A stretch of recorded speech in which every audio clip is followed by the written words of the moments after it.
Most of us are familiar with the parable of the four soils, four different soils, but there might be a different meaning behind the four different soils. In fact, if you study some of the rabbinic literature, they compare the four soils to different kinds of scholars. And we also read about four different kinds of sons who might be related to the scholars, and the sons are in the story, the Passover story. So join me in this series, The Parables from Exile to Return, and let's talk about that.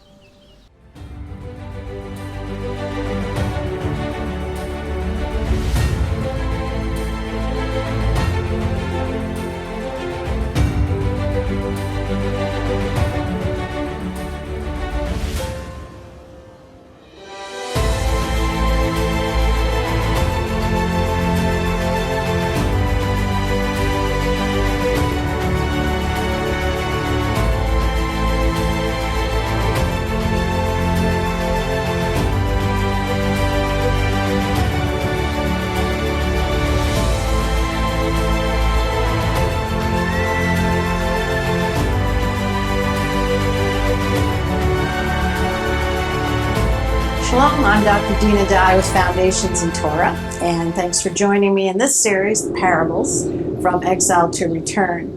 We finished up last time, we talked about that parable. I think you were all familiar with the four different soils, and we can compare them to the human heart, as we'll talk about that in just a second.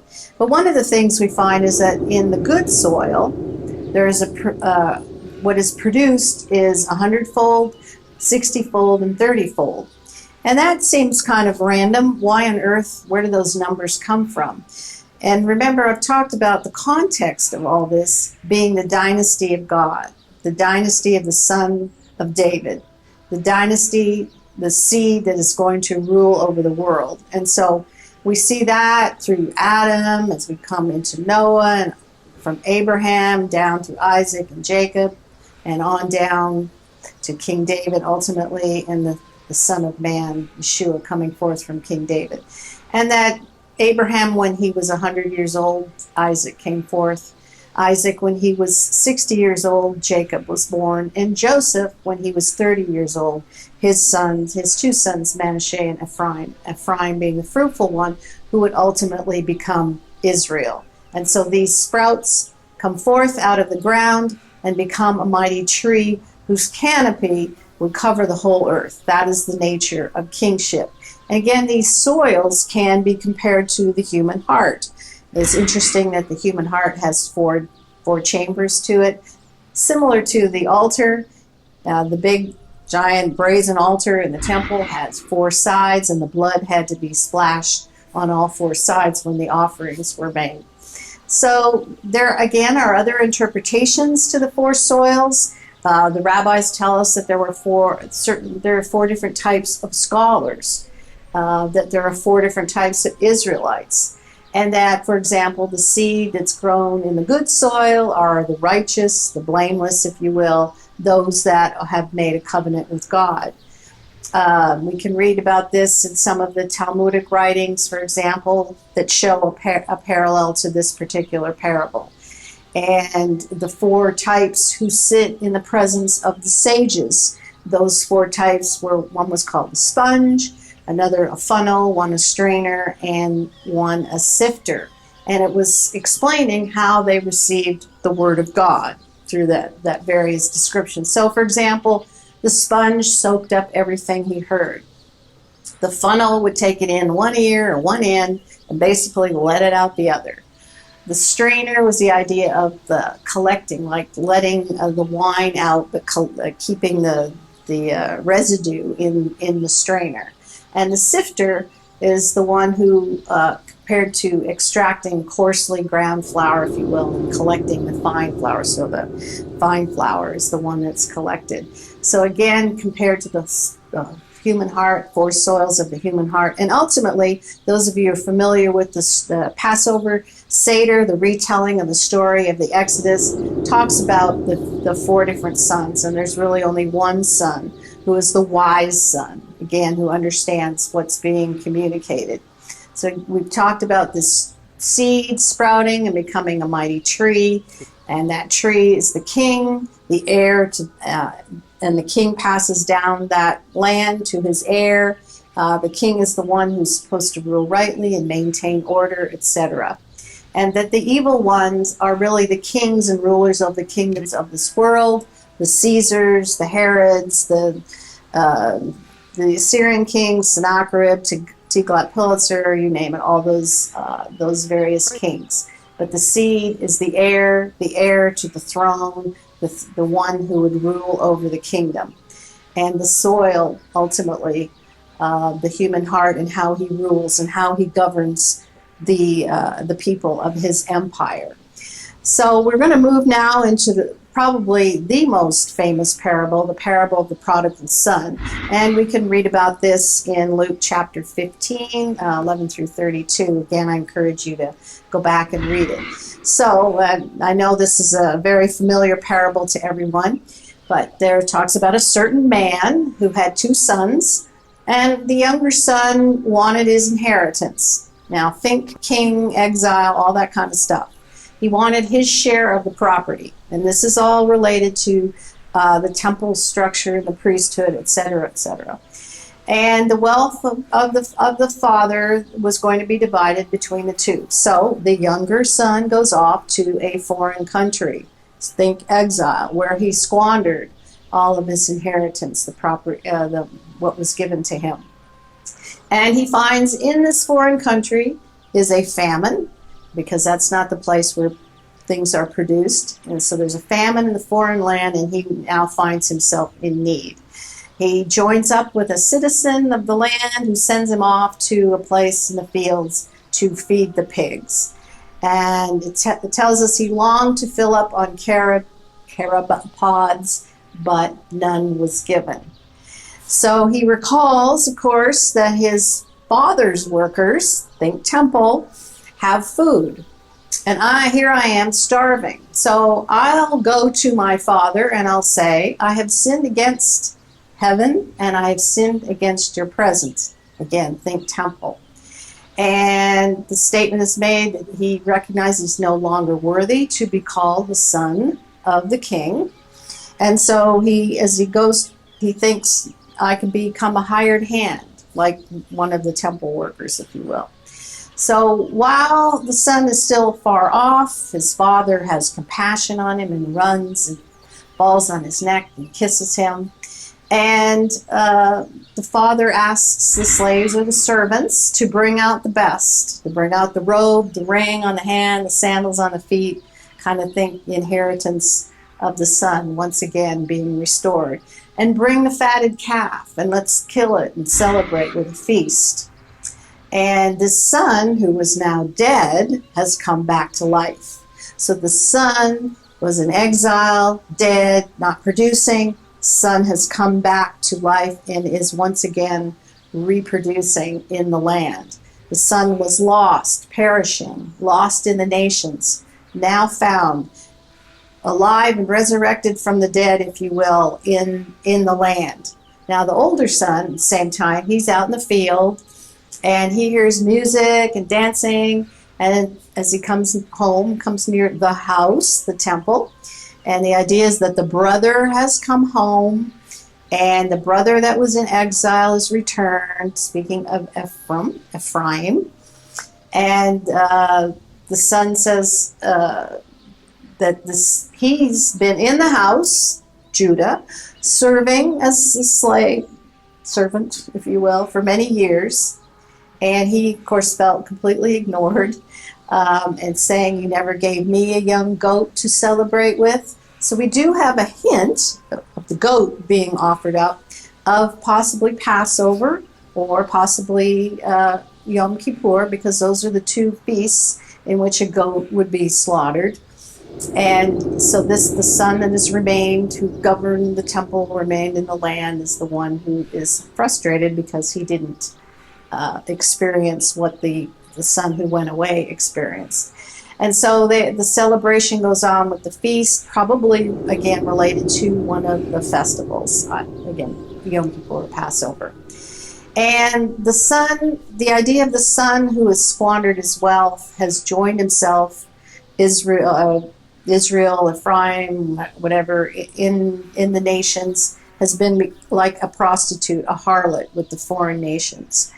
But the Father communicates that now that you're back, you've returned to the land, you've been restored, everything that is mine is yours. So again, we have this inheritance language of the king passing it down to his son. The son that's now dead is back to life. We can see that same language spoken of in the book of Ezekiel, the dry bones coming to life, back in the land, reproducing once again. That the son was lost in the nations has been found. That is, his identity has been restored. And when he returns home, he is now part of the national.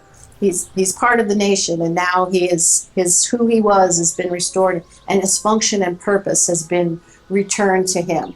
So the idea that Israel went into exile because of their folly, because of their disobedience, and now they are returning back to God, that the love of God has compelled them to return, the repentance and the restoration. And this return from exile is associated with the resurrection that is now taking place. And so in Yeshua, we see all of this being made manifest, if you will. And so those that are grumbling, considered to be Judah, who remained behind, if you will, in the role as the older son, the ones that did not go into exile and who opposed the people returning. Now let me just back up, because in the Assyrian exile, Israel goes off into exile, the northern tribes. In the Babylonian exile, Judah goes off into exile. And some are left behind of Judah, but also a large portion of what we call the Samaritans, the mixing of Israel with the other people. And so these are the ones that actually remain behind, and they don't do anything to rebuild the temple or anything like that. So in fact, when Judah ultimately returns under King Cyrus, it is the Samaritans that actually prevent them from rebuilding the temple, and it takes quite a bit of time before it's finally rebuilt. So the idea of Israel, of course, she's been exiled into the Assyrian world. Ultimately, that becomes the Babylonians and the Persians, etc. But she has come to her senses, and she has returned to her father. And this is what we have foretold in Jeremiah 31:18 through 20.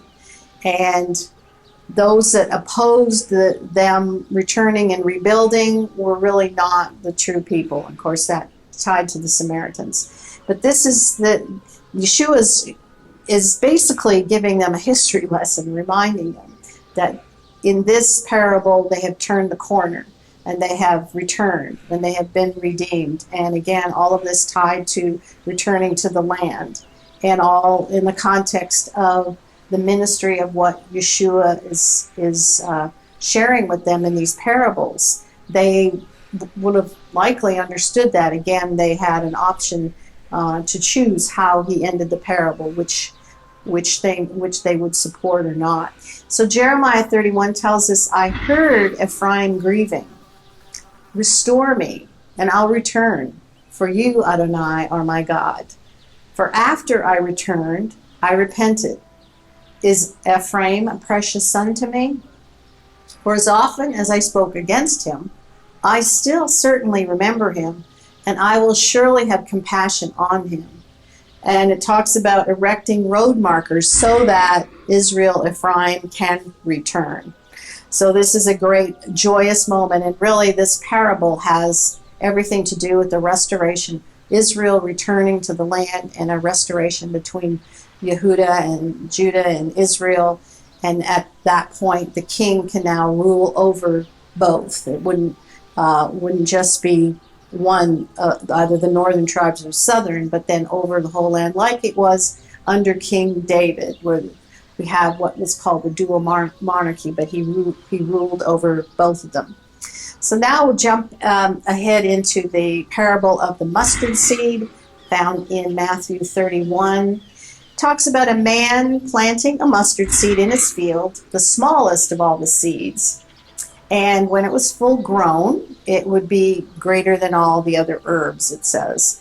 But it would become, in essence, like a tree, so that the birds of the air could nest in its branches. The Hebrew word here for the mustard seed is chordal, and was typically grown in the gardens of kings, remember? And it was a sprout that would come up forth and turn into a tree. Jewish tradition holds that it was it was not a garden vegetable per se, and rather that it was a seed that grew commonly out in the field. Of course, we've talked a number of times about the field and the world, etc. So we see this planting of the seed in the field, reminds us of the king planting in the temple garden environs. It's the smallest of seeds, kind of like Israel being the smallest of the kingdoms. And it becomes a mighty tree, like Israel would become a mighty tree and rule over the nations. And the birds that rest in the tree is like the subjects that come under the canopy and rest and make nests in the branches. And in fact, one of the idioms for the temple is the nest which the bird Israel would return to, that Israel ultimately would return to her nest back in the land. So a lot of this language is very much temple language. So it's interesting. There's a lot of theories on why was it a mustard? Why did he choose a mustard seed? And really, it isn't actually the smallest of all. So why was it chosen? So the mustard seed has a rapid germination process, rapid seedling growth. It isn't the smallest seed, but it is the smallest of the seeds that you would actually plant in the ground. So not like a cutting or something of that nature. So it was a comparison between those others that were common at the time. It would grow very large just in one season. So few plants grow a lot in just one season. It takes a period of time for them to get large, but the mustard seed in particular would get very large in one season. And it was said that you could plant it one day and it would begin to grow the very next day. The stem of the mustard tree becomes very dry and woody like a tree. I know it's sometimes thought of more as a bush or an herb, but it was that woody stem made it like a tree. And its peak time was the end of summer, and that was its peak, growing through the summer. Now, it talks about the birds resting, if you will, in its branches, which is kind of an interesting term, because in Hebrew thinking, the concept of rest was related to rulership. That when kings brought rest to the empire, it meant that the king was ruling and reigning. So the idea of the subjects, the birds, coming under that authority and that sovereignty. Mark 4:32 tells us it comes under its shadow, which is another term for shade and sovereignty, etc. Again, it's the biggest among the herbs, and it approaches the size of a tree, and it is said that it grew wild in the fields around the Galilee. The seeds were grown for oil content, and the seed, again, planted in a garden, turns into a tree, and the flock, if you will, finds shelter under the tree. So very much kingdom language, if you will, in this particular story.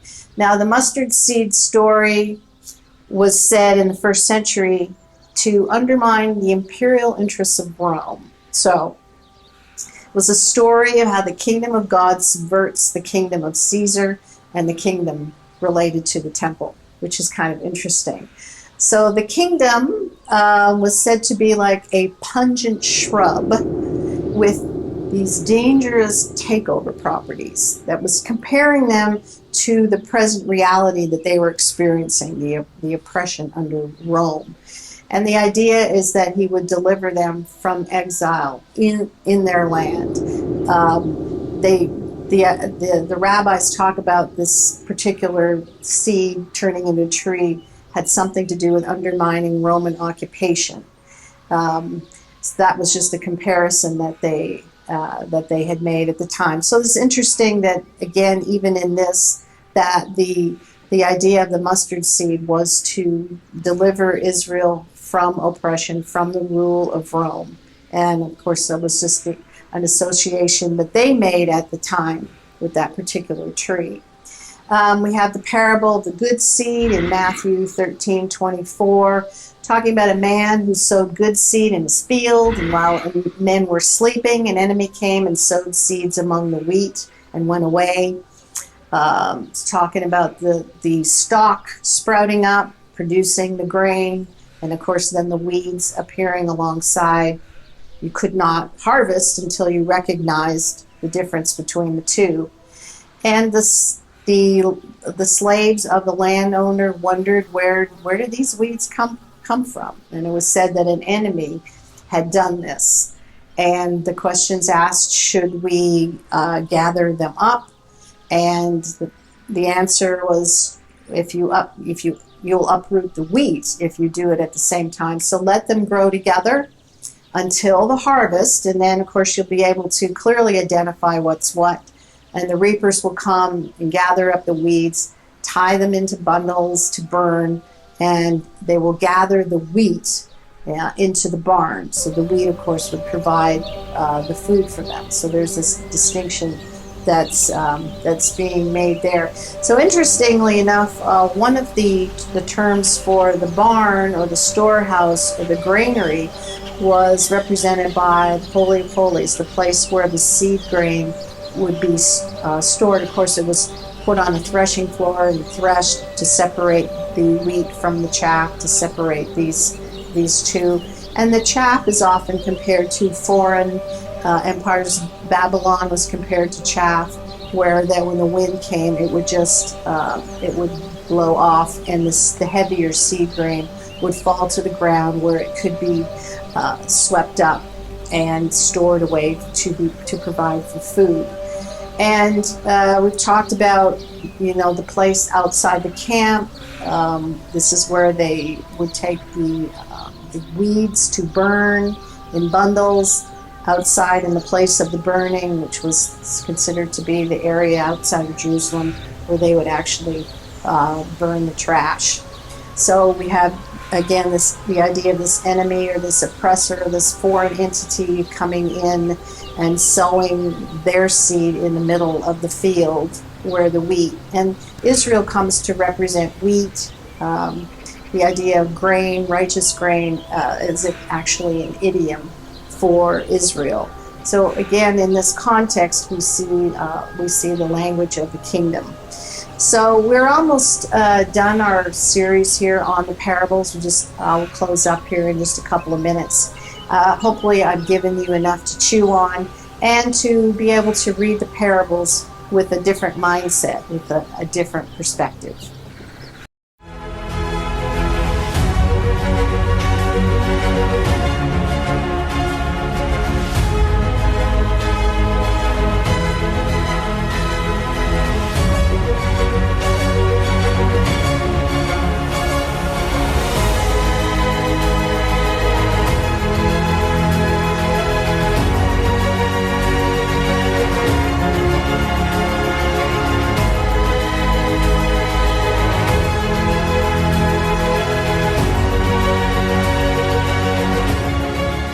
So in closing up, I just want to remind you that, the center of wealth and power in the first century, Second Temple period, was the temple itself.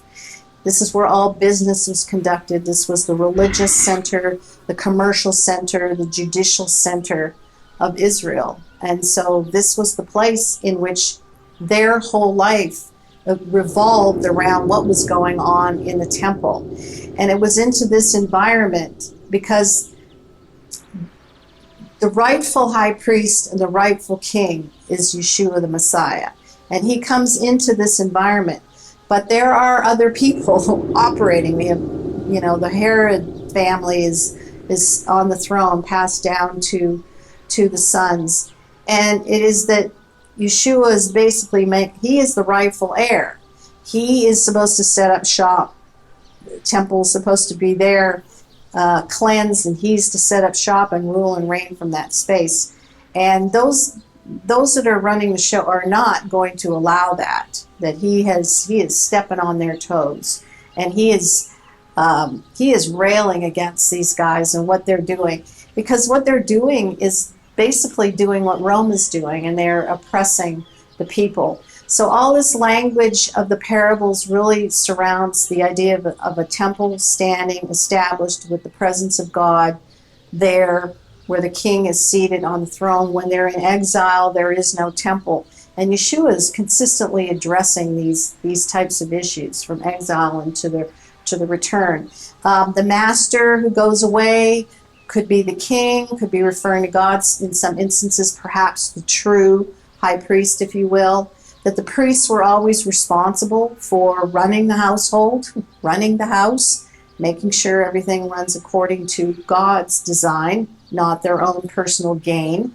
The priests were responsible for taking care of the master, God's belongings, what belonged to him. At that particular time, the Sadducees were running the show, and again, the priests were managing the temple, and they were getting rich off of land foreclosures. They were getting rich off of charging interest, etc. And so, those in charge had to make decisions really about how they were going to run the temple.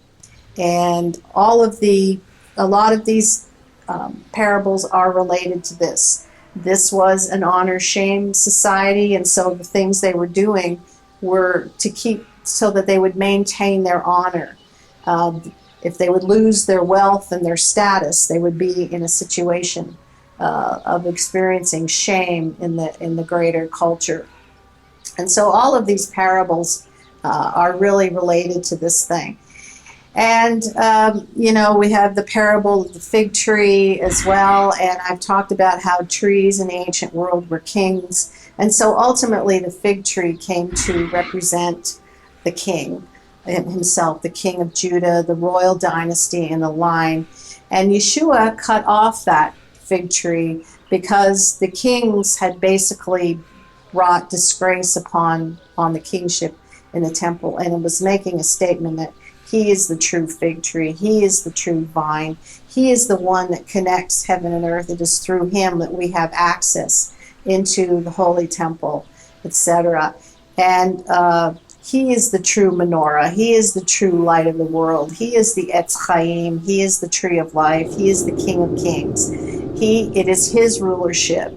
It is his wisdom and power that enables us to serve as rulers and kings and priests, etc. So I hope that this series on the parables has really opened your eyes to what's really being communicated. Everything's about restoring the king to his position, restoring the land, which is the earth, and that he will be seated on the throne, and that he ultimately, Yeshua the Messiah, will bring blessing. He will bring prosperity. He will make the land produce, and he will bring everything out of chaos into order. Thanks for joining me. Shalom.